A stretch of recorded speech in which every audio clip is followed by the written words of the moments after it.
Hello and welcome to Feel Real Depth. This is a space for those that love to not only watch shows and films, but to feel them. For those who understand that yes, these characters are their own individuals with their own stories, and yet we can see so many people we know in them, including ourselves. I believe these stories can be used as a bridge to better understand ourselves and others. And I'm here to share that by expressing my love and passion for shows and films. Welcome in, and I hope you enjoy. Please be sure to give the video a like if you do, as that helps the channel, and feel free to comment below your own opinion, perception, or even similarities you feel to characters within the show or film, because at the end of the day, I'm just sharing my own. So without further ado, let's get into it.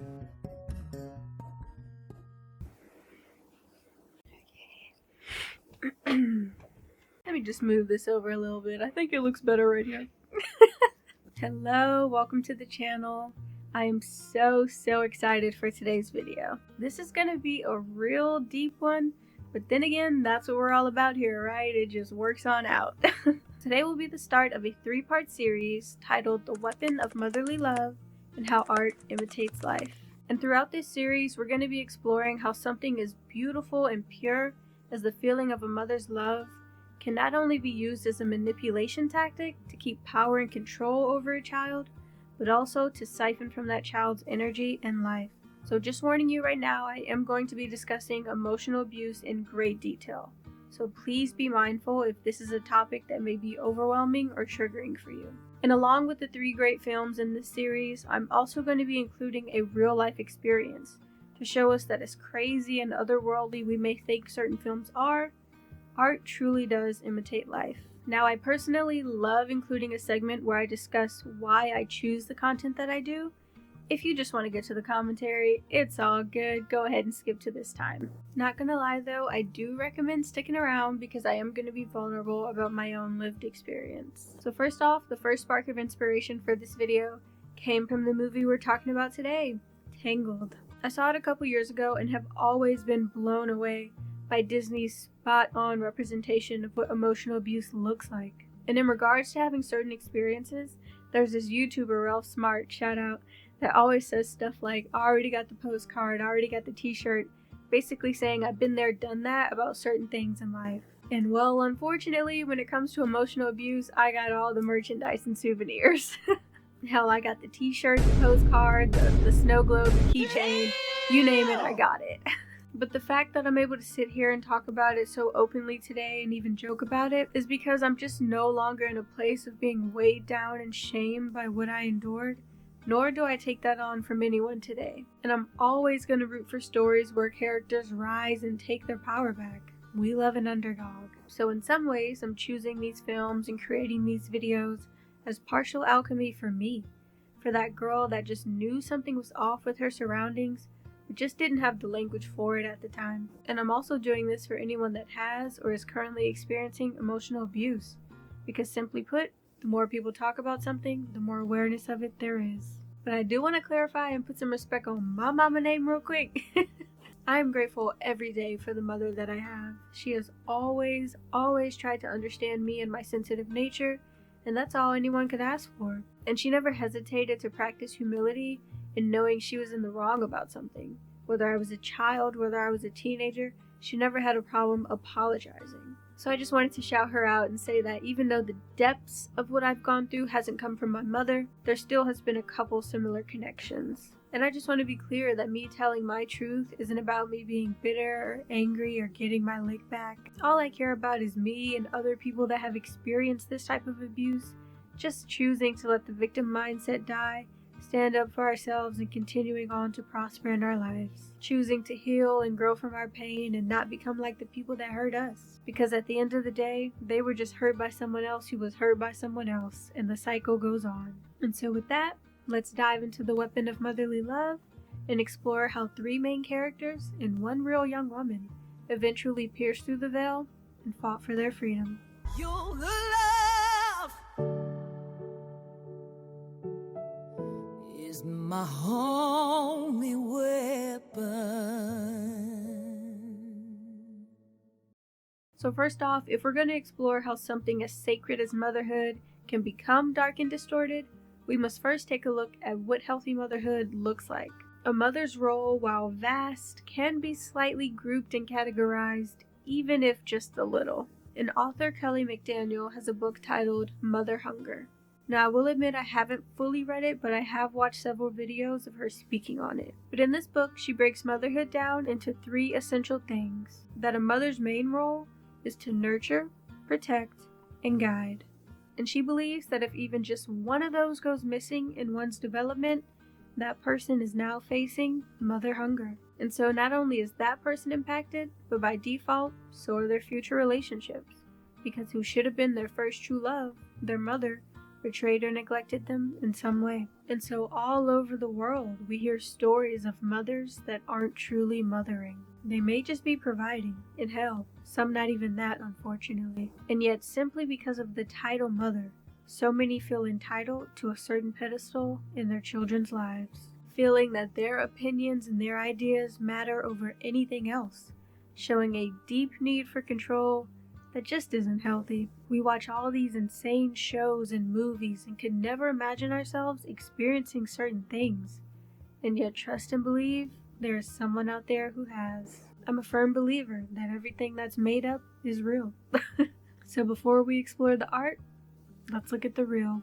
The real life face of this video is Jennette McCurdy. Now first off, please bear with me as I step into new terrain here. When I decided to step into this TV and film, video essay, commentary space, I just never saw myself talking about real individuals. I'll admit, I'll sit around and watch some social commentary, deep dive, downfall of this person all day. But me getting online and talking about somebody, shaping a narrative, when I've never even had a conversation with this person or met them, the thought just makes me super uncomfortable. Hence why I just feel so much more grounded speaking on TV and film characters. Because yes, they may be based on real people and I want you to see those connections, but at the end of the day, I'm just talking about creations in a story. And when you're watching a social commentary, majority of the time, you're watching someone share what they've seen or heard of someone else online. And as we've learned about the internet by now, majority of the time, you only see what people want you to see. Whereas in a TV show or a film, you see so much of the characters' lives, including parts they don't want other people to see, making it so much easier to understand them deeper. Nevertheless, I'm still gonna go for it because I believe it's important, but just to feel most secure about what I put out, everything that I mention or discuss will come straight from Jennette's mouth. I didn't rely on any articles or third-party sources. All of this information is from Jennette's book or interviews. Jennette McCurdy is listed on Google as an American actress, writer, director, and podcaster. She's best known for her role as Sam Puckett in Nickelodeon's iCarly and spin-off Sam and Cat, meaning she was a successful child actor, landing a hit show at just 15 years old. And surely that would have been an inspiring actor's dream. But the thing is, acting was never Jennette's dream. It was her mother's. Her mother, Deborah McCurdy, was deeply captivated by the glitz and glam of Hollywood and celebrities. She deeply desired to be an actress, but was denied by her parents. So Deborah grew up, had children of her own, but their family struggled a lot financially. So at 6 years old, little Jennette had her first audition. And looking back, she believes that her mother saw acting as a way out of financial struggle, while also being able to live vicariously through Jennette. So that already is a lot of baggage being placed on a child's shoulders. And yet the more she reveals about her mother, the darker it gets. Jennette has stated that her home was a place of chaos, turmoil, and that the air in her house felt like a held breath. Her mother was diagnosed with cancer when she was 2, and hoarding became one of her coping mechanisms. It got to a point where Jennette and her brothers couldn't even sleep in their beds because there was just too much stuff on them. They slept on trifold mats that Jennette believes were meant for kids' gymnastics. And essentially everyone from her to her brothers, her father, they all operated around her mother's unstable emotions, causing tremendous dysfunction in their home. And she believes that her mother wanted to keep her as controllable as possible, and that Jennette growing up would be a threat to that. So just giving you a warning, we're about to go even deeper now, and the topic of EDs is going to be brought up. Certain ways that Jennette's mom would display this controlling behavior was by bathing Jennette until she was in her mid to late teens, sometimes even Jennette and her brother together, in their preteen and teen years. At 11 years old, her mother taught her about calorie restriction, resulting in Jennette getting an ED, which her mother greatly encouraged. And it was at this time in her life that Jennette started to get an inkling that something about her mom just wasn't right. She discussed how doctors would tell her mother that Jennette was clearly underweight and to keep an eye on her behavior, but time and time again, her mother would deny seeing anything suspicious, while simultaneously being the mastermind for her entire process, measuring Jennette's body routinely, beaming when Jennette would show her half-eaten meals on a plate. So like so many that go through abuse, Jennette knew something was off, but just didn't know what to do about it. What does she mean? She'll keep an eye on it. She is the eyes on it. It was confusing to hear, and I kind of started piecing together, oh, the things that she's saying outwardly don't match what's happening in our house. In the house. Yes. No child has the tools for how to handle this type of behavior, leaving space for mental manipulation to thrive. And so it took years and years for Jennette to truly understand what she was going through and how she was being treated. But in 2022, she shared her story with the world, releasing what went on to become a best-selling memoir, I'm Glad My Mom Died. I'm still in the process of completing it, but I highly recommend it. It is just that moving. I absolutely love the title, the cover. I think it is so iconic and bold. And it reminds me of a quote that Nina Simone has, where she states, "An artist's duty, as far as I'm concerned, is to reflect the times." And sometimes I see people interpret this quote very literally, like they think she's saying you gotta turn on the news and see what's going on and talk about it in whatever way you express with the world. And that's fair, that's valid, a multitude of artists do that. But Nina also adds, As far as I'm concerned, it's their choice. But I choose to reflect the times and the situations in which I find myself. That to me is my duty. In my personal opinion, people will always be more moved by someone's first-hand telling of something they're going through, especially when they're talking about hard times that they went through, turmoil they went through, and how they overcame it. And so many people can come forward saying that they resonate with a specific story because we all go through similar things in life, just at different times in different places. And so for anyone to stand up and say, I went through all this and still came out on the other side, not perfectly healed, but still wiser and stronger, people feel that. So I absolutely commend Jennette's bravery, and I don't think she'll ever truly know how many people she's touched with her story. And we're going to circle back to Jennette several times throughout the video, just to keep showing that interconnectedness between real life and what's presumed to be fantasy.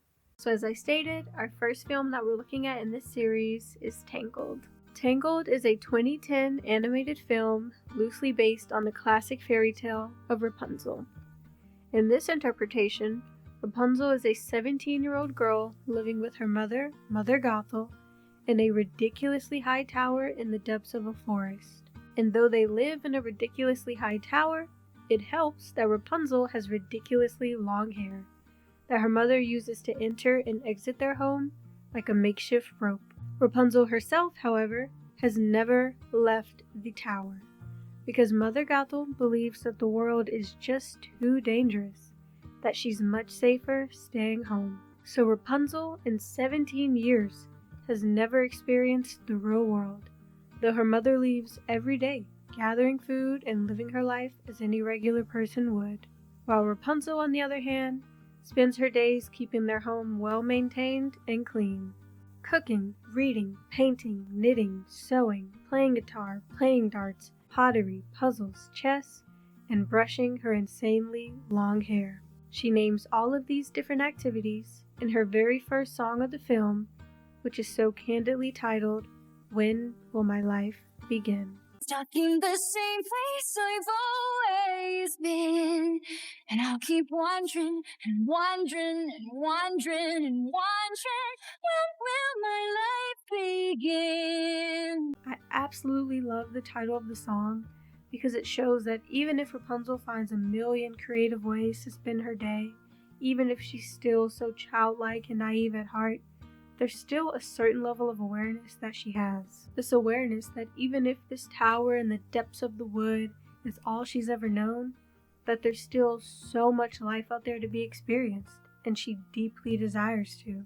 But let's back up a bit, because I find the very beginning of this film so interesting. Disney just gives it to you straight. They leave nothing to the imagination. From the get-go, we find out that Rapunzel is actually a princess, and when her true mother, the queen, was pregnant with her, she fell ill. People in the kingdom started the search for a single magic golden flower, which was said to be blessed by the sun and have the power to heal the sick and injured. Now, Mother Gothel was a woman that intentionally hid the flower for only herself to use. And I'm talking for hundreds of years. Because not only did that flower heal the sick and injured, but it also had the power to keep her young and alive forever. All she had to do was perform what was essentially a ritual, singing a particular song to the flower, and it would then instantly restore her youth. But only for a little while, causing her to have to come back to it regularly to recharge. And one day, as she was in the forest restoring herself, she heard the townspeople searching nearby. She quickly covered the flower and ran, but in her hastiness, accidentally knocked the cover over, making it incredibly visible.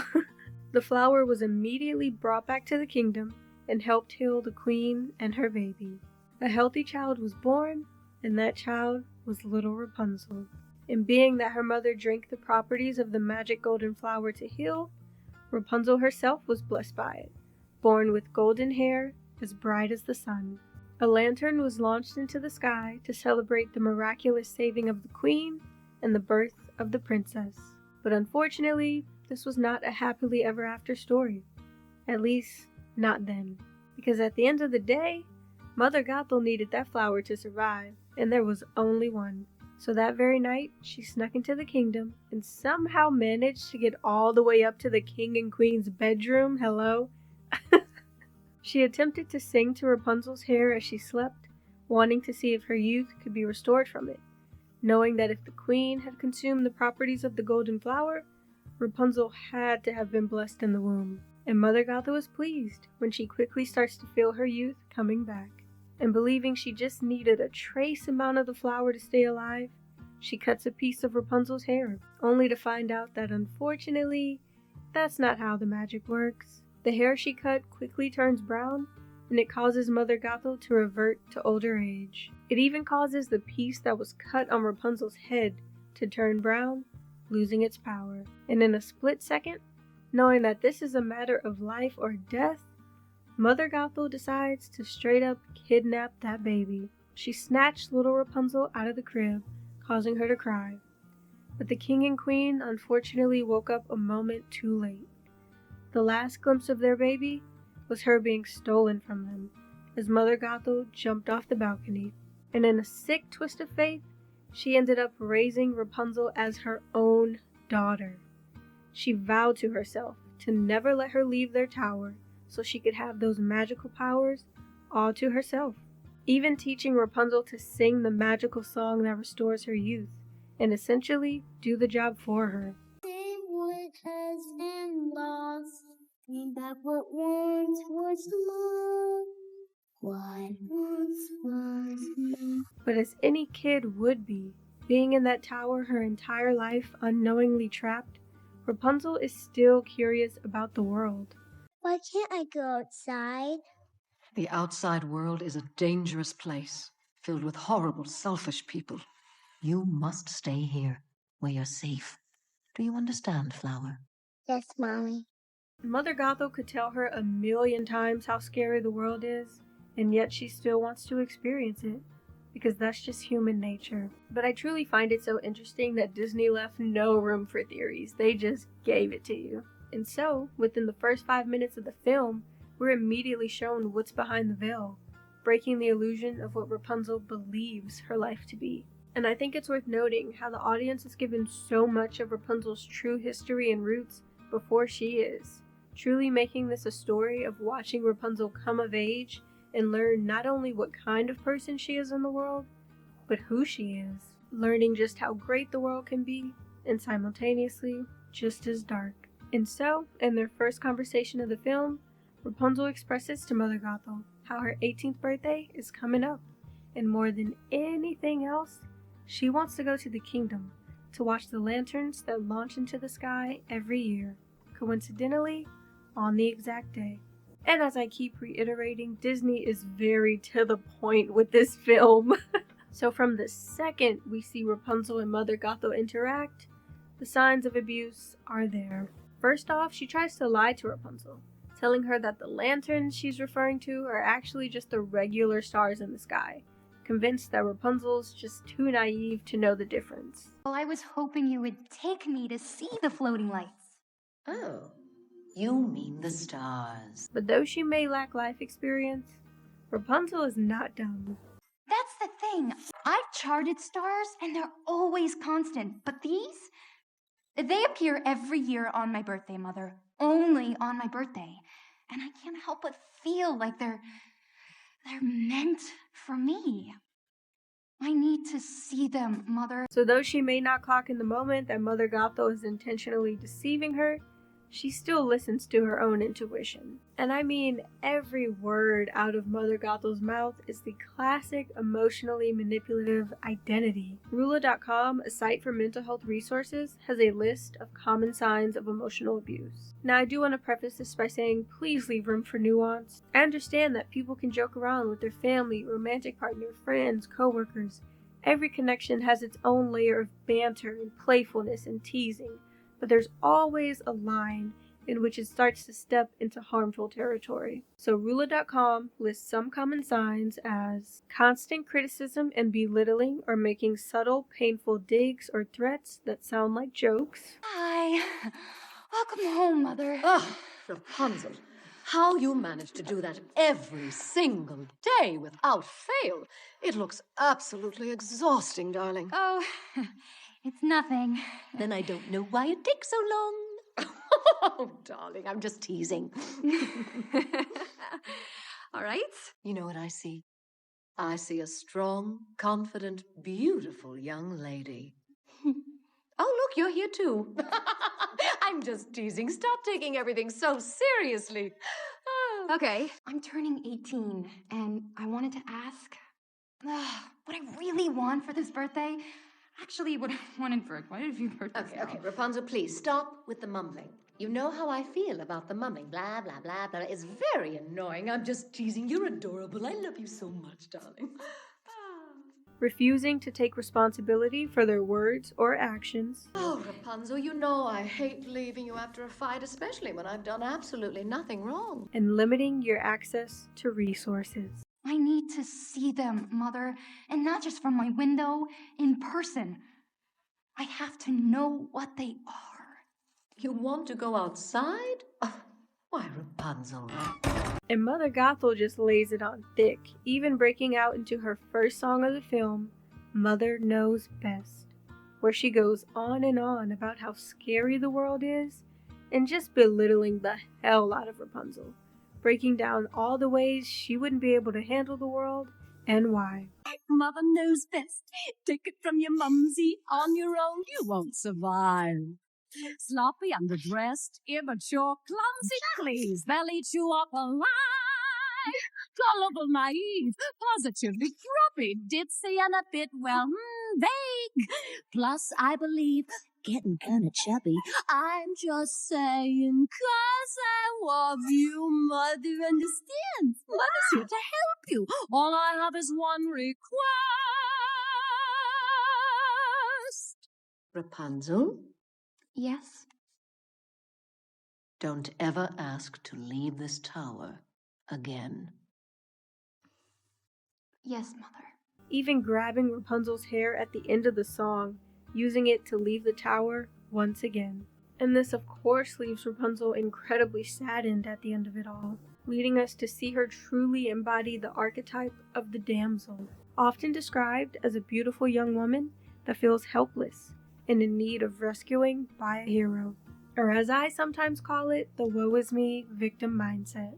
Rapunzel is stuck in a space that so many who go through this type of manipulation are, being heavily affected by the behavior. So many can get lost in the fog and the heaviness of how they're being treated that they can just find themselves in this perpetual sunken place. The energy of that behavior can just become so dense and overwhelming that one can struggle to find what can actually help them.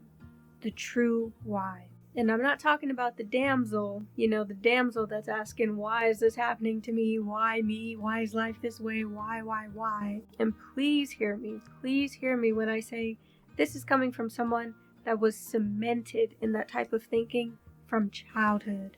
I'm talking about asking yourself the true why. Asking yourself essentially those same questions, but being able to step out of the headspace of the damsel and ask yourself from a higher perspective. Now, of course, that is a lot easier said than done. And how everyone gets to that point is truly their own journey. I'm not a spiritual teacher. I'm not a mental health coach. I can't sit here and tell you a step-by-step of how to change your thinking. All I can do is break down the stories, share my lived experience, and you do with it what you will. But to bring it back to the point, the true why is so important, because that's what truly helps uncover the nature of what's going on. Because in Rapunzel's mind, the why is just, well, it's because my mother's trying to protect me. It seems like Rapunzel has this thought process of, even though I wish every day my mom would let me leave this damn tower, I understand why she won't. Because she loves me and wants me to be safe. And this is where we clearly see motherly love being used as a weapon for Mother Gothel to stay in control. Because who knows what things would look like if Rapunzel was raised authentically, like the true held captive that she is. I'm sure she would scream, she would fight, she would try to leave multiple times. And Mother Gothel's not trying to deal with all that. She knew that raising that child as her own, as sick and twisted as it was, would create a trusted bond and make Rapunzel so much easier to manipulate and control. And we see that in the way that she raises Rapunzel. She's warm at times, but majority of the time, there's something else going on with her behavior. There's this intentional picking at Rapunzel that feels like it rarely ceases. Because if she can create what Rapunzel thinks is this mother-daughter bond that's based on trust and love, and yet she's slowly poisoning her by putting her down all the time, what does that create? That creates self-doubt. And if Rapunzel believes Mother Gothel's words, she stays scared of the world and doesn't want to leave. And the work is done. She won't believe she can handle the world, and she won't try to escape. So the straight up disrespect guised as jokes, the constant cutting Rapunzel off because she believes what she has to say is more important, the grandiose and wiser than thou energy just leaking from her, it's all there. That behavior, if you know it, you know it. And day after day, Rapunzel is left to explore a multitude of hobbies, while never feeling truly fulfilled. She could cook all there is to cook and create 1,000,000 masterpieces on the wall. But at the end of it all, she just wants to see and feel a part of the world. The world she only feels truly connected to when she watches those lanterns light up the sky once every year, never knowing that those lights are a call from her parents and her kingdom, letting her know that she is still remembered, still honored, and still loved. Now, alongside Rapunzel in this film is a character named Flynn Rider. In our very first time laying eyes on Flynn, we see him stealing a valuable crown from somewhere within the kingdom. Oh, hay fever? Yeah. Huh? Wait! Hey, wait! He and his accomplices are foolishly fleeing on foot, yet they manage to get away. In the midst of his escape, we realize that this is not his first rodeo, and that he and his accomplices are wanted thieves, though all he seems to care about is the fact that whoever draws these posters keeps getting his nose wrong. No. This is bad. This is very, very bad. This is really bad. They just can't get my nose right. Regardless, he deceives his accomplices in order to escape capture, but also finds himself pretty deep in the woods after doing so. And as he's making his way through, he stumbles upon Mother Gothel's tower. He seems to think to himself, well shoot, if I'm running from the authorities, this will probably be a great place to hide. And so he starts making his way up. And before he even has time to register that Rapunzel is there, let alone take in his surroundings, he is smacked over the head by a good old cast iron skillet.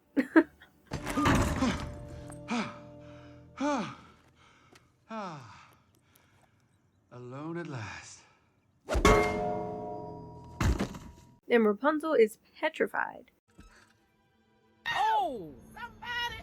He needs some milk! All she's ever heard from Mother Gothel is that people are dangerous, terrifying monsters. Like, truly take in that at 17 years old, besides being raised by who she believes to be her mother, this is the first human being she's officially meeting. And so, going off what she's been told, she's checking for a scary face and scary teeth, and instead sees a pretty normal looking guy. But nevertheless, this is still a completely new and terrifying experience, so when he wakes up, he gets another good old cast iron hit.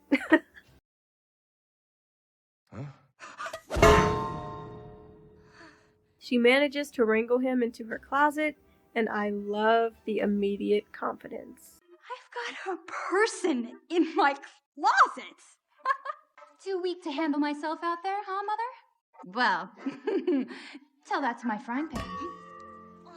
But following this, Rapunzel notices something in his satchel that catches her eye. Never having seen a crown before, she initially has no clue what it is. But after placing it on her head, she looks in the mirror for a moment, almost stunned. But before she can even understand what she's feeling, she hears the voice of Mother Gothel outside of the tower. She quickly hides the satchel and hoists Mother Gothel inside. She tries to slowly ease into telling her she's captured someone, bringing up their previous disagreement about her not being able to handle the world, and of course, Mother Gothel never runs from an opportunity to put her down. I really thought we dropped the issue, sweetheart. No, Mother, I'm just saying, you think I'm not strong enough to handle myself out there. Oh, darling, I know you're not strong enough to handle yourself out there. But Rapunzel's trying to show her that actually I can manage. In fact, I straight up captured this guy. But she can't get any of that out because Mother Gothel will not let her get one word in, constantly cutting her off and eventually leading to an outburst. But if you just... Rapunzel, we're done talking about this. Trust me. Rapunzel. I know what Rapunzel. Oh, come on. Enough of the lights, Rapunzel!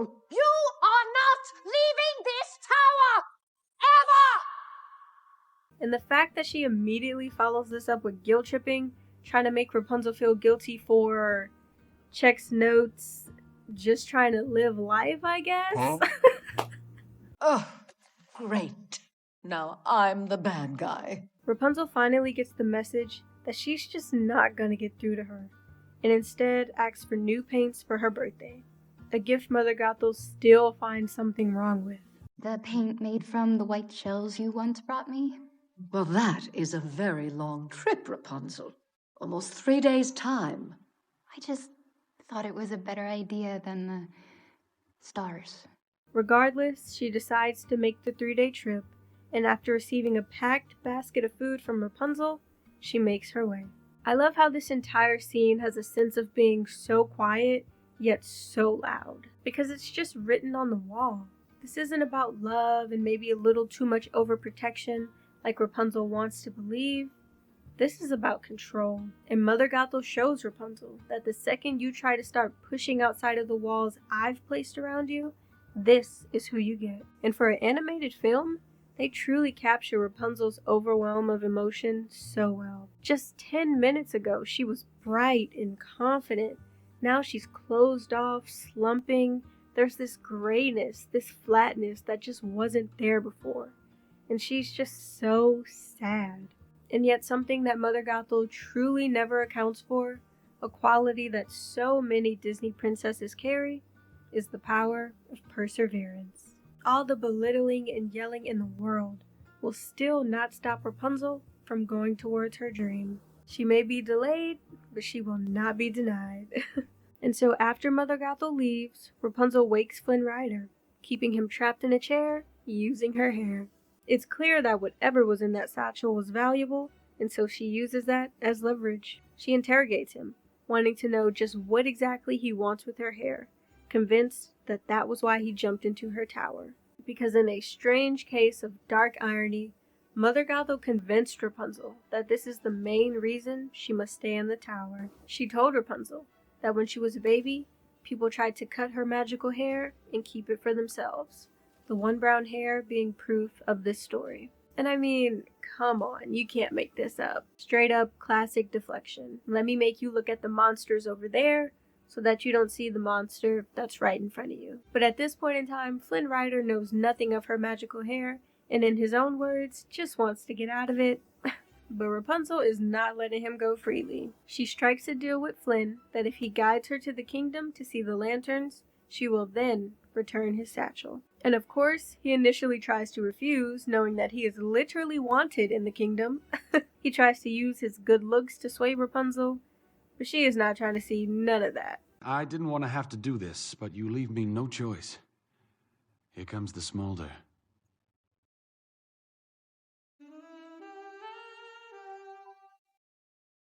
This is kind of an off day for me. This doesn't normally happen. So, the deal is made, and Rapunzel is finally leaving her tower. She takes her first step onto the grass and instantly lights up. Just smell the grass, the dirt, just like I dreamed they'd be. Just feel that summer breeze, the way it's calling me.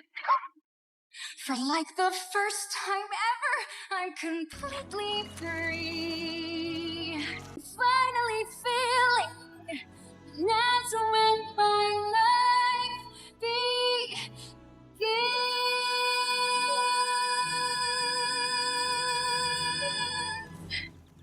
But unfortunately, not too long after, just as we were talking about earlier, that programmed self-doubt starts to kick in. Just like Jennette McCurdy, Rapunzel has not been taught to live for herself, but in the frame of her mother's comfort and control. So as she's truly stepped into the world for the first time, Rapunzel's emotions bounce from pure joy to guilt and shame several times. I can't believe I did this! I can't believe I did this. I can't believe I did this! Mother would be so furious. Well, that's okay. I mean, what she doesn't know won't kill her, right? Oh my gosh, this would kill her. This is so fun! I am a horrible daughter. I'm going back. I am never going back! I am a despicable human being. Best day ever! And this entire sequence is so phenomenal because it just perfectly displays how people that have endured this type of abuse have been conditioned to feel bad for just putting themselves first. Taught to feel that staying small and living their life appeasing others is just what's most important. So we're going to take a moment to go back to Jennette and just talk about more of what she endured and how she was conditioned in this same way. And if any of what I'm about to say starts to feel too heavy to hear about what Jennette went through, you can go ahead and skip back to this time to get back to Tangled. As I stated earlier, Jennette McCurdy shared in her book how her mother cleaned her in the shower until she was in her late teens. But during these showers, her mother would also inspect her private areas, wanting to make sure there were no signs of cancer. And as I also mentioned earlier, her mother, Deborah McCurdy, dealt with cancer. Once beaten when Jennette was a toddler, only to return when she was in her late teens. And from Jennette's telling of her life story, we see just how much her mother's pain and trauma affected her and her siblings. In the memoir, she stated that sometimes her mother would clean her and her brother Scotty at the same time, stating that it was because she had too many things that had to be done, essentially feeling like a joint shower was just quicker and easier. And of course, neither Jennette nor her brother liked it. She states how Scotty would pretty much dissociate, drawing Pokemon characters on the fogged glass to just get through it. And Jennette shared how one time Scotty asked if he could just shower and clean himself alone without their mother's assistance. And Deborah McCurdy responded by sobbing, exclaiming how she just didn't want him to grow up, resulting in him never asking again. Jennette also mentioned another situation in the memoir about when she moved into her first apartment, which happened to have been around the time that her mother's cancer came back.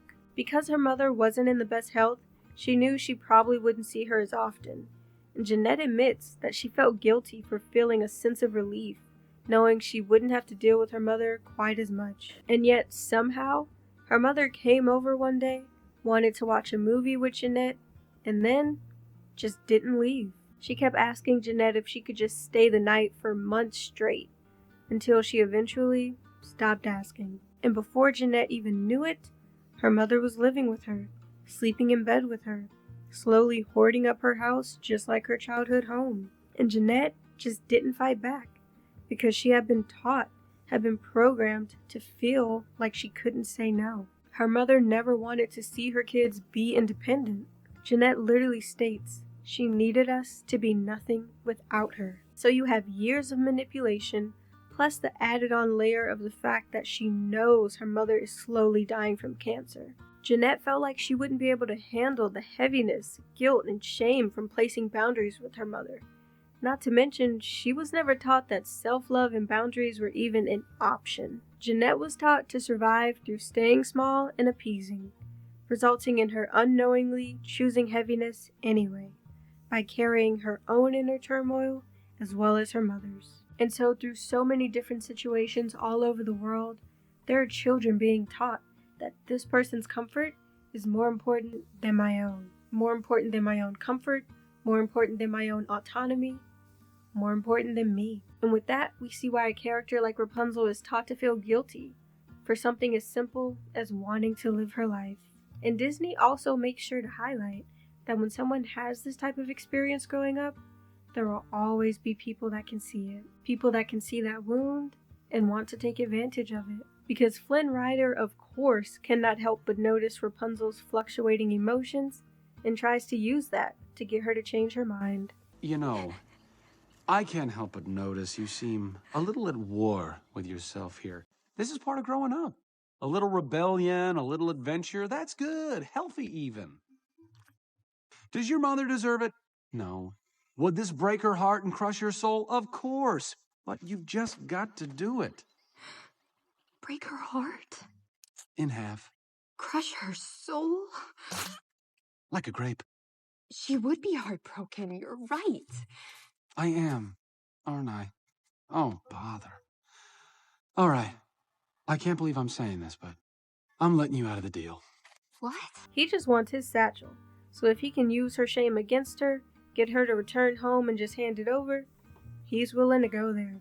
And I love that Disney shows this because it adds even more complexity. Because now it can be argued that Mother Gothel was right. There are people that lie, use, abuse, cheat, steal, kill, manipulate, and destroy. But there's a quote, I believe coined by Meg Cabot, not sure how to pronounce that, but it reads, "The brave may not live forever, but the cautious do not live at all." At the end of the day, we're human beings. We come here to live, knowing that monsters exist, knowing that some days will be sunny or rainy, and knowing that some seasons will be barren while others fruitful.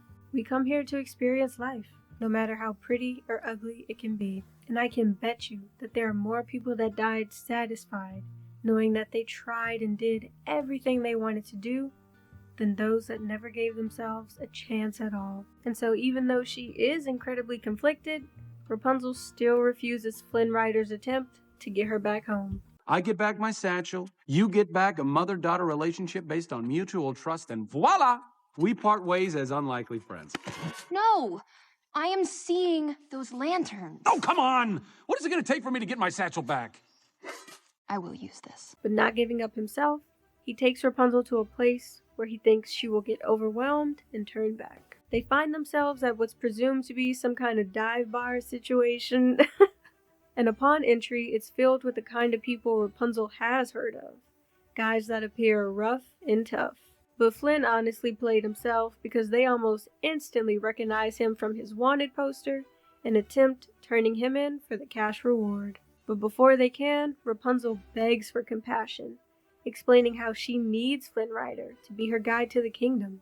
Okay, I don't know where I am, and I need him to take me to see the lanterns because I've been dreaming about them my entire life. Find your humanity!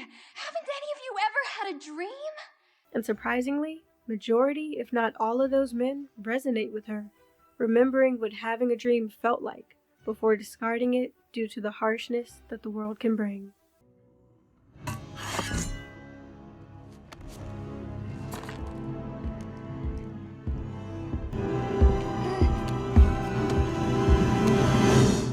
I had a dream once. And with that situation, we now have a lesson that Rapunzel has learned. This shows her that no matter what, speaking your truth can touch anyone, even people you may not expect, and so it's always worth doing.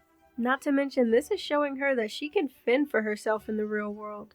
Scared and all, she's doing it. And so even though the authorities do arrive, the guys in the bar have a change of heart and help Rapunzel and Flynn escape. But not before Mother Gothel discovers Rapunzel has gone missing from the tower, reeling back in shock when she discovers the crown hidden under their stairs. A palace horse. Where's your rider? Rapunzel. Rapunzel! Rapunzel?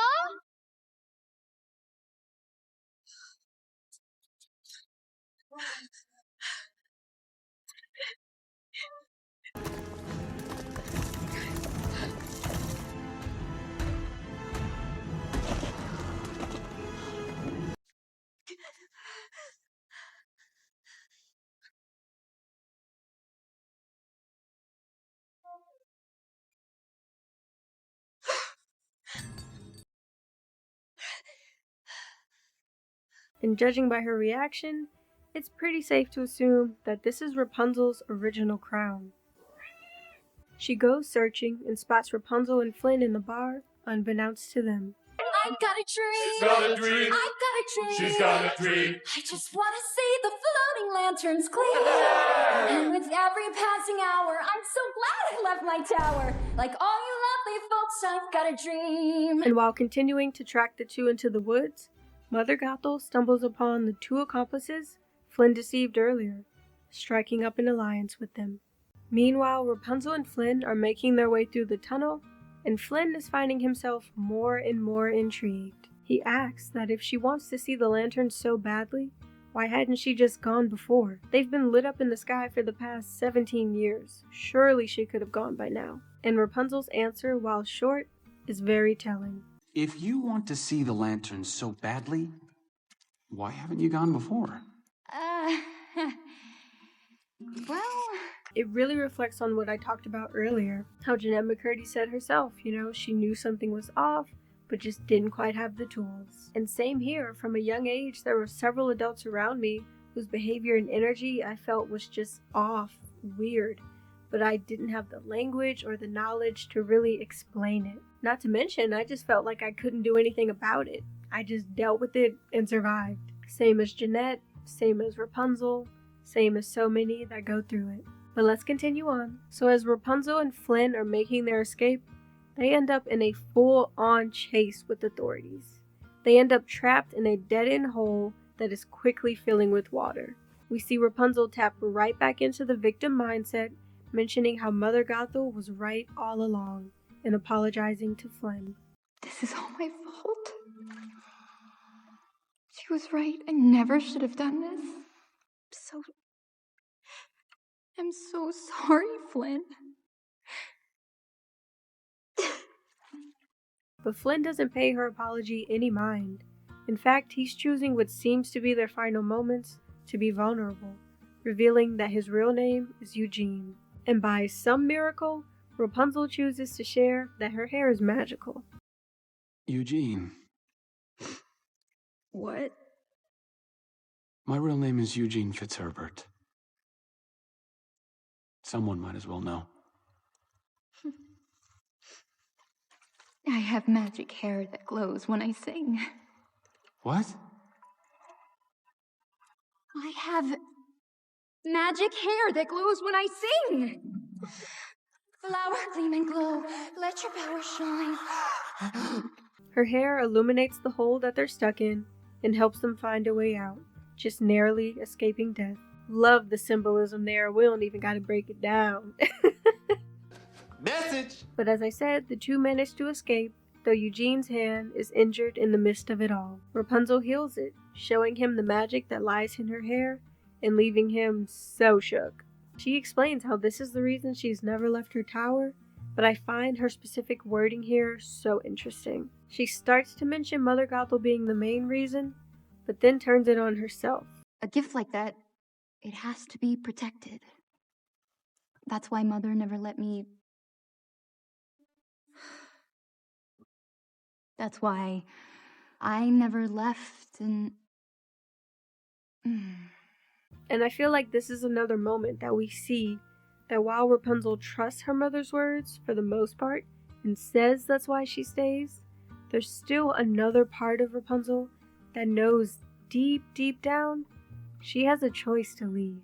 Her mother leaves all the time using her hair.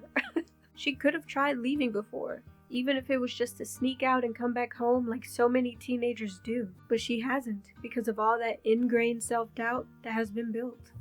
You never left that tower. And you're still gonna go back? No. Yes. It's complicated. It's clear that this is something she's truly wrestling with inside, as so many are. Whether it's a literal physical space that someone wants to break out of, whether it's a mental one, or both. There are so many people wrestling to get out of victimhood. But moving on, they continue talking, and Eugene opens up about his childhood, revealing the origin of his alias. Yeah, well, I'll spare you the sob story of poor orphan Eugene Fitzherbert. It's a little bit of a downer. There was this book.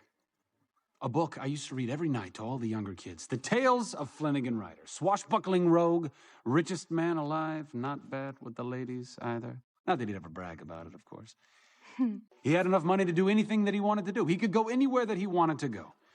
And for a kid with nothing, I don't know. Just seemed like the better option. And with all this vulnerability going around, the two seem to be getting closer. You can't tell anyone about this, okay? It could ruin my whole reputation. We wouldn't want that. Well, a fake reputation is all a man has.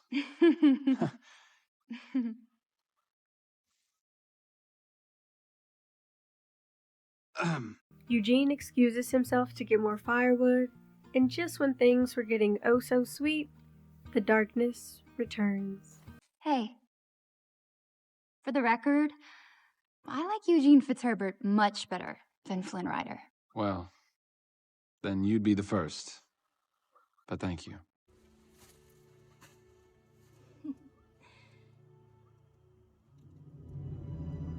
Over Rapunzel's shoulder is none other than Mother Gothel. And once again, just truly more evidence that this woman does not give a damn about Rapunzel. There's no, oh my god, are you okay? Never do this again. I was so worried. None of that, which goes into the overprotective mother role she's going for. We don't even get that. Nope, just straight back into the guilt tripping and shaming. Well, I thought he'd never leave. Mother? Hello, dear. But I don't... How did you find me? Oh, it was easy, really. I just listened for the sound of complete and utter betrayal and followed that. Rapunzel tries to explain how she's actually been on a great journey, experiencing and learning so much in just a short time, even revealing how she met Eugene and how she thinks he just might like her. And Mother Gothel's response is crazy. I've been on this incredible journey and I've seen and learned so much. I even met someone. Yes, the wanted thief. I'm so proud. Come on, Rapunzel. Mother, wait! I think he likes me. Likes you? Please, Rapunzel. That's demented. Like, imagine trying to tell a parental figure that you met someone and that they may actually like you, and their response is, that's demented? Pretty much saying that it would be insane for someone to like you, and genuinely meaning that as they say it? No words. No words. What am I supposed to say to that? I got nothing. Out of pocket for that shit. Way out of pocket. What do you gain from that? And because this is a Disney movie and Mother Gothel loves to make everything about herself, she starts to break out in song. She sings a reprise of Mother Knows Best, starting the belittling train up once again. Mother, This is why you never should have left. Dear, this whole romance that you've invented just proves you're too naive to be here. Why would he like you? Come on now, really. Look at you. You'll think that he's impressed. But even if it's only been a few hours, this ain't the same Rapunzel. She done got a taste of life, and she ain't giving it up that easy. Don't be a dummy. Come with Mommy. Mother. No! No. Oh.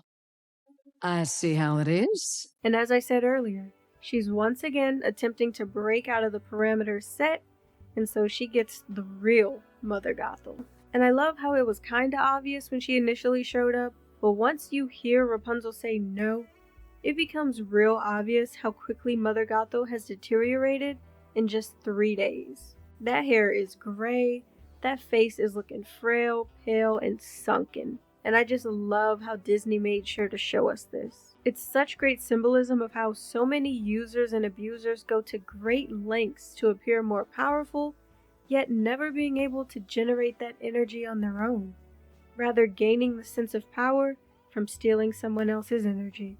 Mother Gothel circles Rapunzel, singing in a very condescending way. She pulls out the crown left in the tower earlier and sings to Rapunzel to give it to Eugene, snidely reminding her that that's all he's here for, and that the second he gets it, he'll be gone. How did you? This is why he's here. Don't let him deceive you. Give it to him what you see. I will. Trust me, my dear. That's how fast he'll leave you. I won't say I told you so. No, Rapunzel knows best. So if he's such a dreamboat, go and put him to the test. And to add a little cherry on top of all the manipulation, she fiercely sings at Rapunzel to not come crying once she's been hurt by Eugene, knowing full well she's ready to have all that healing energy back to herself. By the looks of her face, she probably one good day away from fiending for it. If he's lying, don't come crying. Mother knows best. Nevertheless, she retreats and continues to watch Rapunzel from the trees. And remember earlier I mentioned that she forged an alliance with Eugene's former accomplices. They're now stood next to Mother Gothel in an attempt to go after Eugene, which seems to have been part of their deal. Mother Gothel, however, tells them to have patience. Patience, boys. All good things to those who wait. Just really showing the downright sinister energy that this woman sits in. Because this could all be over right here. They could catch Eugene, turn him in, get their money, it's all good. She could take Rapunzel back home kicking and screaming, but hey, at least she got her energy source back. It's over. But Mother Gothel is all about strategy. She wants to be the one that's always smarter and never wrong. It's not just about having her energy source. It's about having her source and keeping Rapunzel small up here. Because if Rapunzel can go out into the world and feel like she couldn't handle it after it all, then Mother Gothel was 100% right, and she can be left feeling superior. She can welcome Rapunzel back home, now having more material to belittle her even more, constantly reminding her of, hey, you did try to go out into the world and it didn't work out. All in the hopes of Rapunzel never trying to leave again. Now I'm sorry, but I have to pause for a side note here. Have to. The voice of Mother Gothel, Donna Murphy, ate this song up. We have to give her 10s for a moment because her performance in this film was stellar. Stellar. Alrighty, let's continue moving. And alas, the day has arrived. It is Rapunzel's birthday. She and Eugene make their way into the kingdom, and Rapunzel quickly falls in love with the liveliness of it all. She gets some much needed help from the sweetest little girls to braid her hair and make it much easier to move around. As she's exploring, she spots a mural that features the lost princess, causing her to stare for a few moments, perhaps taking note of the uncanny resemblance. But her attention is quickly pulled towards the live music playing. She pulls people from left and right, Eugene included, encouraging everyone to take part in dancing. She also takes part in the celebration of the day by creating a beautiful chalk mural of a specific symbol plastered all over the kingdom. By the end of the celebration, there is so much joy in the air, almost that underlying sense that the princess has returned, even if no one truly knew yet. But alas, the final celebration of the night comes, and the people of the kingdom prepare for the release of the lanterns. And as they sit in a boat waiting, Rapunzel reveals her true feelings in that moment. You okay? I'm terrified. Why? I've been looking out a window for 18 years, dreaming about what I might feel like when those lights rise in the sky. What if it's not everything I dreamed it would be? It will be. And what if it is? What do I do then? And that second question is so important. Well, that's the good part, I guess. You get to go find a new dream. Because if she goes on this whole adventure just to find the lanterns underwhelming, I'm sure initially she'll think this was a dumb and pointless thing to even disobey her mother for. But what Rapunzel isn't seeing yet is that at the end of the day, this was not about the lights. This was really about a desire to truly live, to see more than just a tower for the rest of her life. And as Miley Cyrus sung, it's not about what's waiting on the other side, it's about the climb. Rapunzel has learned so much about herself in the past few days than she would have ever learned staying in that tower and obeying Mother Gothel. So when she asks the second question, what if the lanterns truly are what she dreamed they would be, it shows where her true fear lies. Regardless of if the lanterns blow her away, regardless of whether Eugene really likes her or not, because of this entire experience alone, she will never be the same person again. She knows that nothing she experiences in that tower will ever live up to all she's experienced in the past few days. And deep down, it seems like she knows going back to her mother would be choosing her own prison sentence. And that would mean truly having to acknowledge and accept that Mother Gothel has blocked her from living her own life. But we'll get there. We'll get there. And so, for the first time since the very beginning of the film, we see Rapunzel's true parents appear as they light the first lantern. The kingdom follows, all taking a part in lighting the night sky, and Rapunzel is in absolute awe. She turns around to see that Eugene has 2 lanterns prepared for them, and Rapunzel decides to take this time to offer up the satchel. I have something for you too.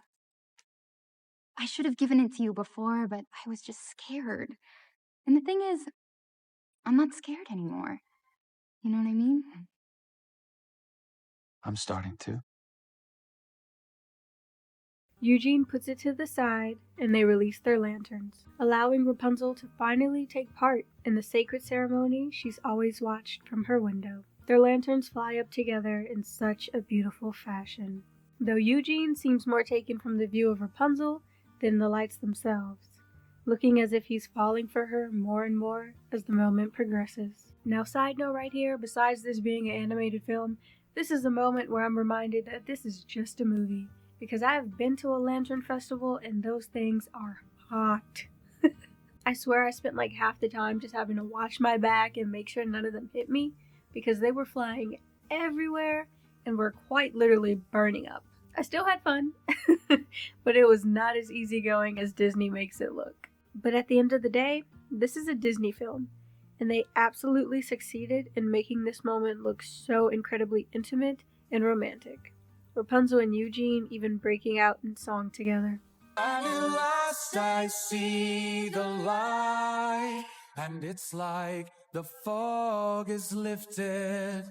And at last I see the light, And it's like the sky is blue. all at once. Everything is different now that I see you. Now that I see you.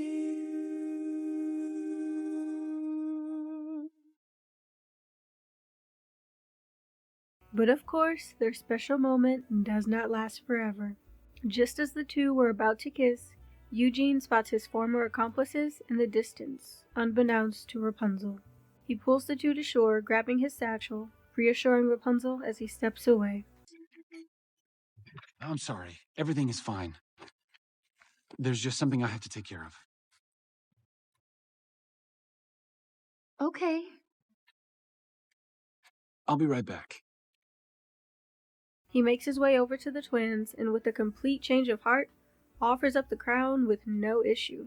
But due to their communication with Mother Gothel, they know Eugene is near someone even more valuable than the crown. The owner of it, the lost princess. I've been searching everywhere for you guys since we got separated. Hey, the sideburns are coming in nice, huh? Gotta be excited about that. Anyhow, just wanted to say, I shouldn't have split. The crown is all yours. I'll miss you, but I think it's for the best. Holding out on us again, Ryder? What? We heard you found something. Something much more valuable than a crown. We want her instead. And as Rapunzel waits at the shore, she sees a figure approaching. She sighs in relief, believing it's Eugene, only for the figure to turn into two, revealing the twins. They tell her that Eugene deceived her after all, escaping with her crown as they point towards the water. Oh, I was starting to think you ran off with the crown and left me. He did. What? No, he wouldn't. See for yourself. And Eugene's silhouette can be seen steering a boat, not once looking back as Rapunzel yells out his name. Eugene? Eugene! Fair trade. A crown for the girl with the magic hair. How much do you think someone would pay to stay young and healthy forever? No, please. No! No! Before she can even get too far, her hair gets stuck and she quickly panics. But suddenly, who just so happens to be here to save the day? Mother Gothel.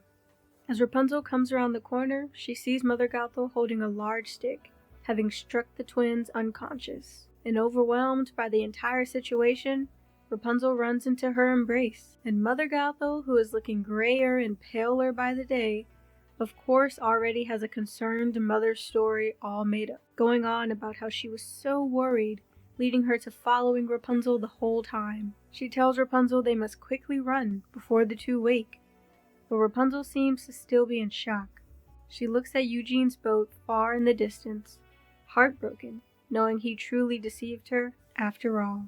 And Mother Gothel hauntingly waits in the distance, letting Rapunzel take it all in before opening her arms. And this right here is exactly what I was talking about. This is the long game. Forcing Rapunzel back home just wouldn't have been satisfying enough. Mother Gothel has got to be the one that's wiser. She's got to be the savior, and she's got to be the one that's always right. This is someone whose main priority is clearly not protection, but domination. And she gets just what she wants, as Rapunzel runs into her arms, expressing how she was right all along. And all Mother Gothel can do in that moment is pretend to comfort, but not passing at the chance to agree. You were right, Mother. You were right about everything. I know, darling. I know.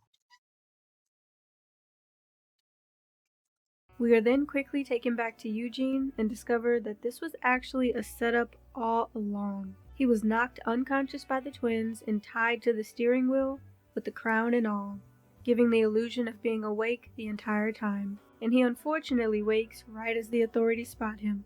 And of course, they're not buying any story he's selling. But we're taken back to Rapunzel, and we see a chirpy, much younger and clearly refreshed Mother Gothel removing the last flower from her hair. And noticing Rapunzel's completely dejected state, she just rubs it in a little more. Once again reminding Rapunzel that this was truly about protecting her from the darkness out in the world, even though she's truly the devil reincarnated, but alright. There, it never happened. Now, Wash up for dinner? I'm making hazelnut soup.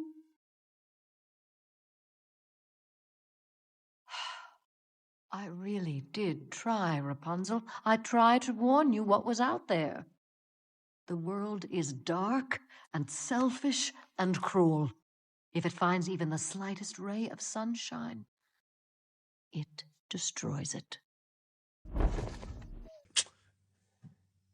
Shut the fuck up with that shit. Okay. Rapunzel lays in bed, clearly filled with so much sorrow. But as she's laying there, she starts to notice something. She's holding onto her souvenir from the lantern ceremony and slowly realizes the symbol from the kingdom is somehow littered in all of her art around her room. And in that moment, a core memory is unlocked. She suddenly remembers being a baby and seeing that symbol in her room. She remembers her parents' faces and how they were the same ones from that wall mural of the king and queen. And lastly, she remembers how she felt something she couldn't describe when she wore that crown. And of course, all of this hitting Rapunzel at once is incredibly overwhelming, and she knocks into her dresser. Hearing the commotion, Gothel starts to make her way up to the stairs as Rapunzel comes out of her room. And the confrontation is the most electric part of the entire movie, in my opinion. I'm a lost princess. Oh, please speak up, Rapunzel. You know how I hate the mumbling. I am the lost princess, aren't I? Did I mumble, Mother? Or should I even call you that? Gothel for a moment is absolutely stunned, truly shocked that Rapunzel could ever be smart enough to figure that out. But of course, the first defense is always belittlement and gaslighting, and she goes straight for it. Oh, Rapunzel, do you even hear yourself? Why would you ask such a ridiculous question? But as I said before, because of her adventure, because of her experience, even if it was short-lived, this is not the same Rapunzel. She pushes Gothel and you can see the anger just boiling inside of her. The realization that she has lost so many years of her life hiding from monsters, only to find out the monster was right in front of her. And once again, Gothel just goes for the classic abusive line of where are you gonna go and what are you gonna do?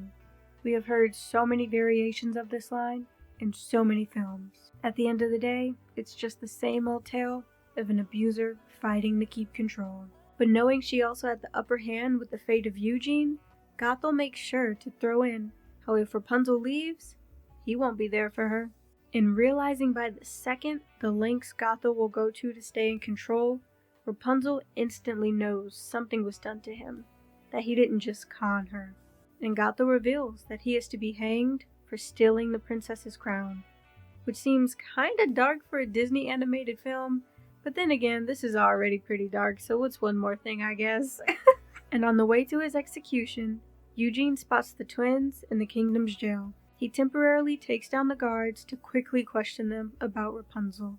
They reveal to him that they learned about Rapunzel's true identity from Gothel, causing Eugene to realize Rapunzel's mother might not be so motherly after all. The twins were nothing but a pawn in her scheme and got played just as they did by Eugene. But realizing this, Eugene screams to the authorities that Rapunzel's in trouble. But once again, they're not believing none of that. We're quickly brought back to Rapunzel, and we see that Gothel is trying with everything in her to shift her back into submission. But it ain't working. No, it's all right. Listen to me. All of this is as it should be. No! You were wrong about the world. And you were wrong about me. And I will never let you use my hair again!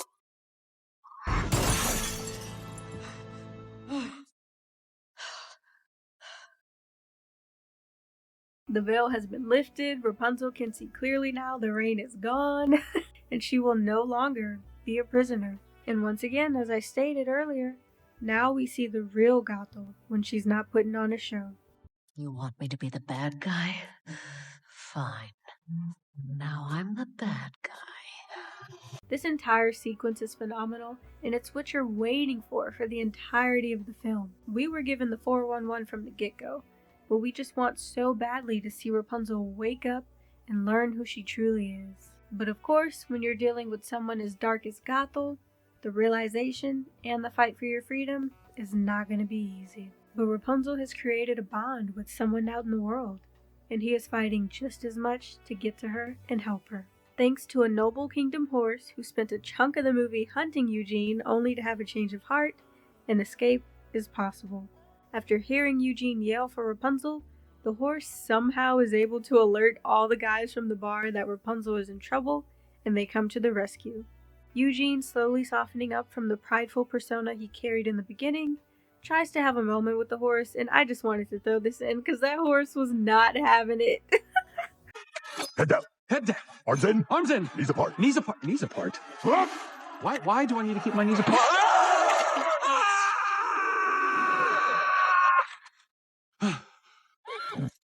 Max, you brought them here? Thank you. No, really. Thank you. I feel maybe this whole time we've just been misunderstanding one another and we're really just... Shut the fuck up with that shit. Yeah, you're right. We should go.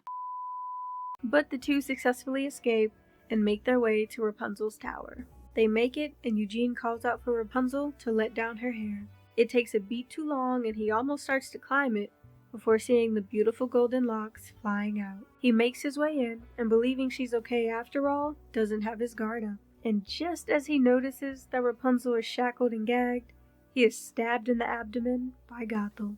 And once again, she is still somehow making her actions Rapunzel's fault. Now look what you've done, Rapunzel. Oh, don't worry, dear. Our secret will die with him. She grabs the chains Rapunzel's linked to and attempts to drag her into a deeper part of the tower. The two struggle and she yells for Rapunzel to stop fighting. But Rapunzel makes it very clear she's not going out easy, especially not with her man lying there bleeding out. And so she strikes a deal with Gothel, vowing to stay a willing prisoner in exchange for saving Eugene's life. Enough already! Stop fighting me! No! I won't stop. For every minute of the rest of my life, I will fight. I will never stop trying to get away from you. But if you let me save him, I will go with you. Of course, Eugene refuses this, much rather losing his life than Rapunzel losing hers. No. No, Rapunzel. I'll never run. I'll never try to escape. Just let me heal him, and you and I will be together. Forever, just like you want. Everything will be the way it was. I promise. Just let me heal him. So, as Rapunzel gets closer, preparing to start the ritual, Eugene uses his last bit of strength to cut her hair. Rapunzel? Wait.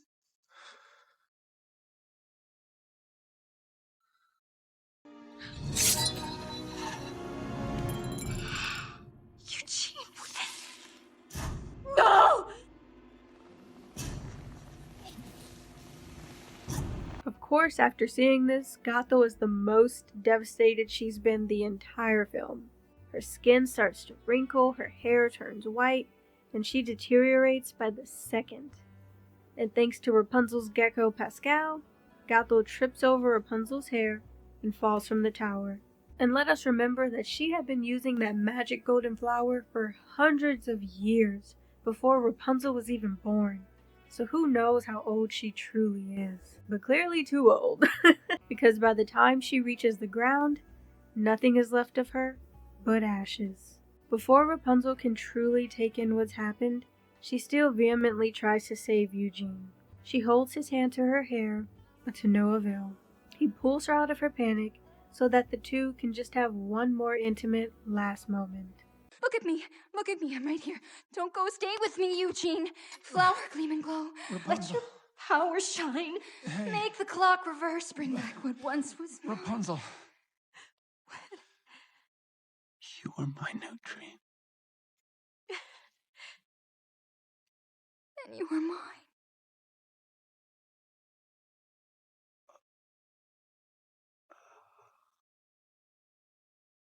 His breath fades, and trying one more time with everything she has, Rapunzel sings the healing incantation anyway. Heal what has been hurt. Change the face design. Save what has been lost. Bring back what once was mine. What once was mine. A single tear drops onto Eugene's cheek, and his injury starts to heal in a way that Rapunzel has never seen. He slowly awakens and does not take long at all to revert to his usual self. Rapunzel?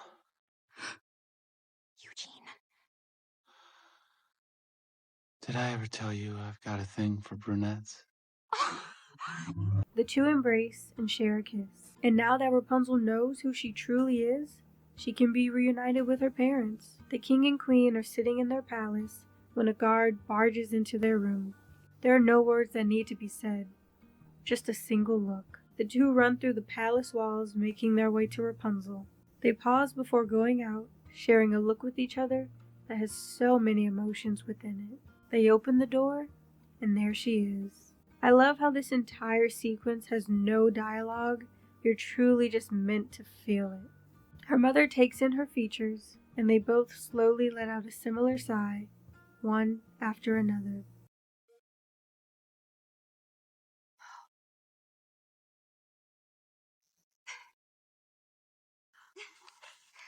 They all embrace, not forgetting to pull Eugene in as well.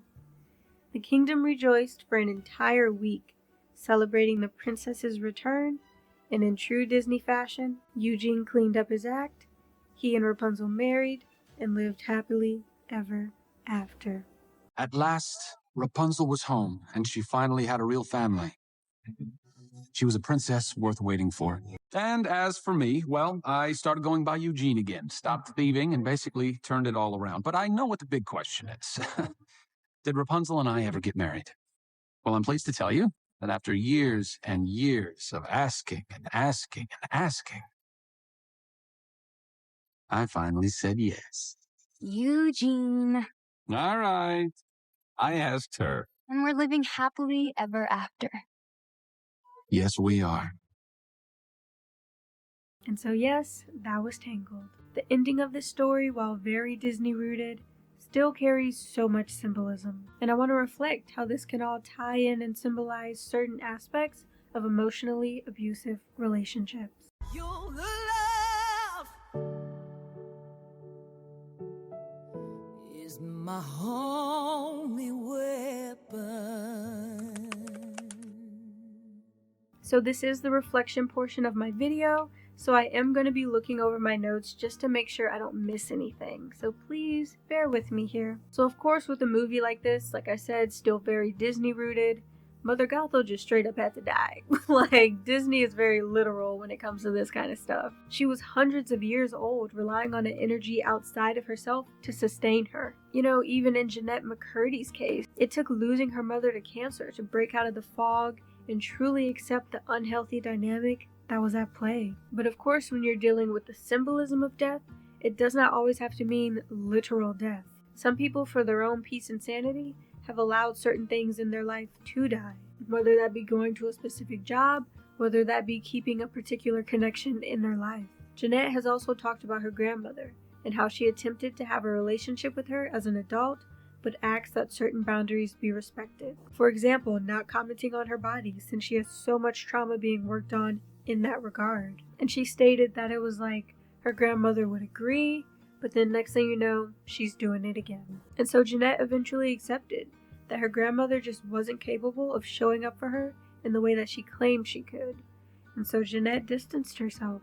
Sometimes people just won't change. They will fight to be who they are, and you just gotta let them. You have got to get to a place that so many who go through emotional abuse are shunned away from. Putting yourself first. You saw throughout the film there were so many moments where Rapunzel tried to express her own desires, forge her own path, and Gothel would just refuse. And I've experienced that, which is why I'm so serious about my boundaries at this point in my life. I've had so many instances in childhood and even as a young adult just expressing myself, my own identity, the desire to be understood, and honestly just respected.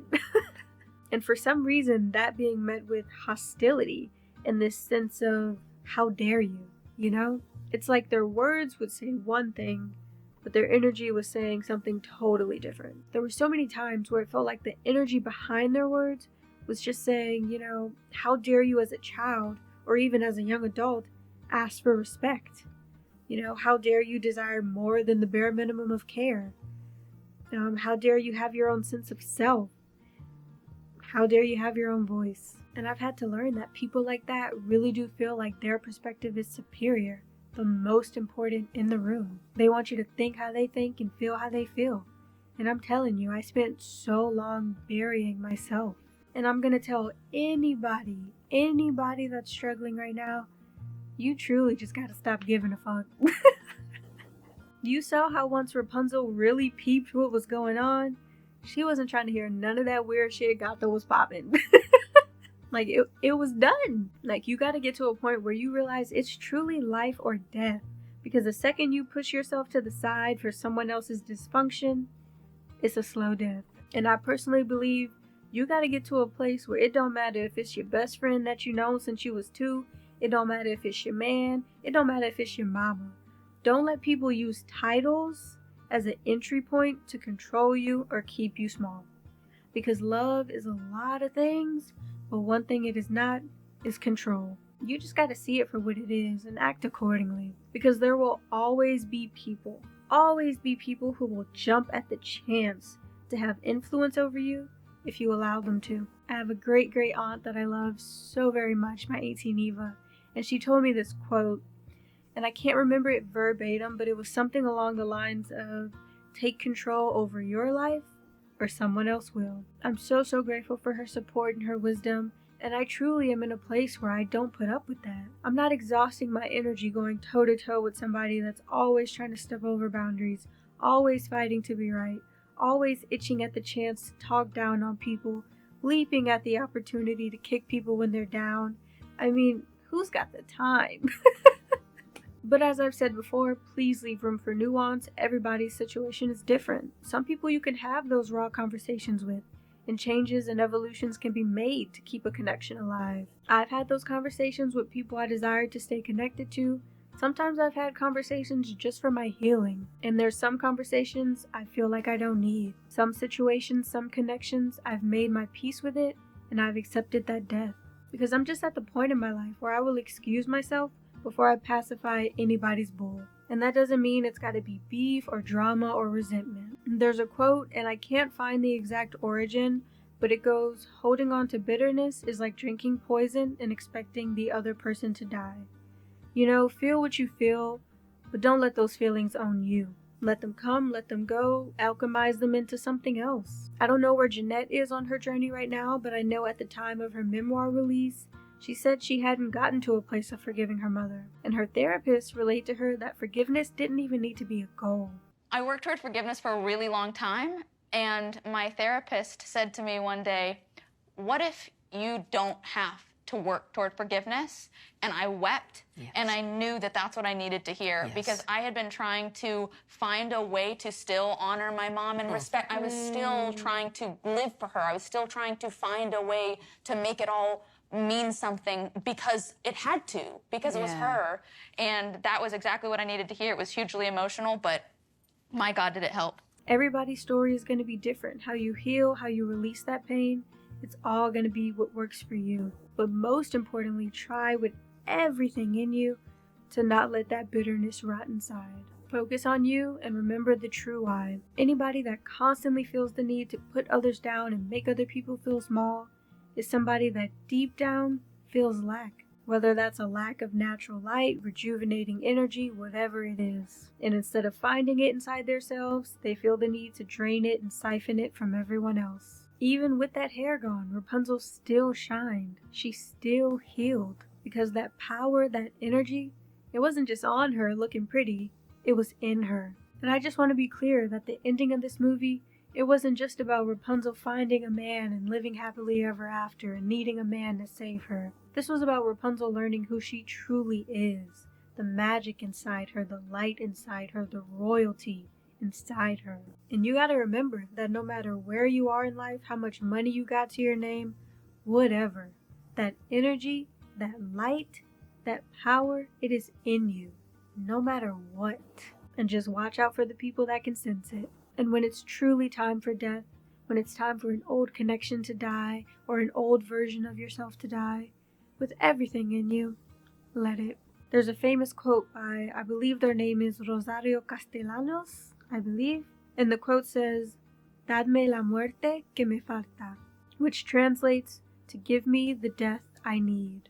Whatever it is, whatever death you go through, leaving a job that you really loved, leaving some connection because you know you truly need to let it go to move on, having to distance yourself from certain friends, family, whoever. Death, at any degree, even if it's not literal, is some of the hardest things we will have to go through as human beings. But death can also produce some of the most transformative moments of your life. Rapunzel had to let that old story go. The story of her mother just being a little too overprotective. She had to say goodbye to the idea of Mother Gothel being her mother. She had to release that tower being all she's ever known. She had to let that old life die.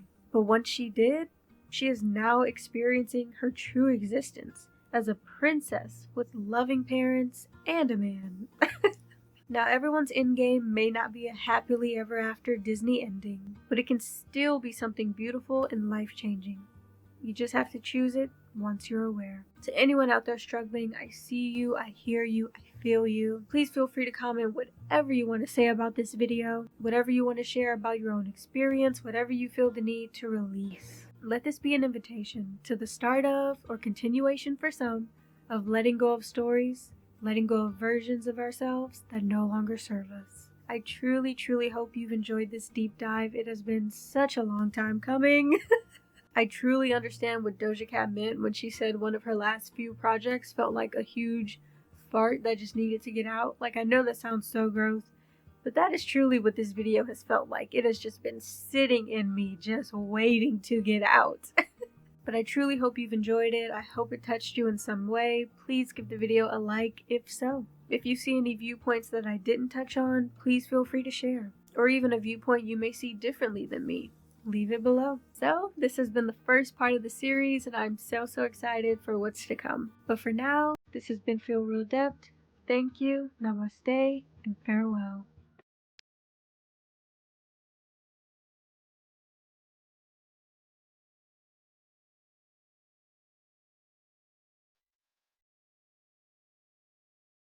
Oh, what the fuck? When I decided to step into this TV and film, video, essay, commentary space, I never imagined to myself. When I decided to step into this TV and film, video, essay, commentary space, I never imagined. Imagine. Why does that keep coming out like that? Imagine to myself. When I decided, I feel like this is a moment that we see. I feel like this is a moment where we see that while Rapunzel trusts her mother's. I feel like this is another moment where we see that while Rapunzel trusts her mother's words. Okay. And I feel like this is another moment that we see we're quickly brought back to Rapunzel, because if she goes on this whole adventure just to find the lanterns underwhelming, I'm sure initially she'll end up thinking this was a pointless. I'm sure initially she'll think this was a dumb and pointless thing to disobey. Oh my god. Vehemently.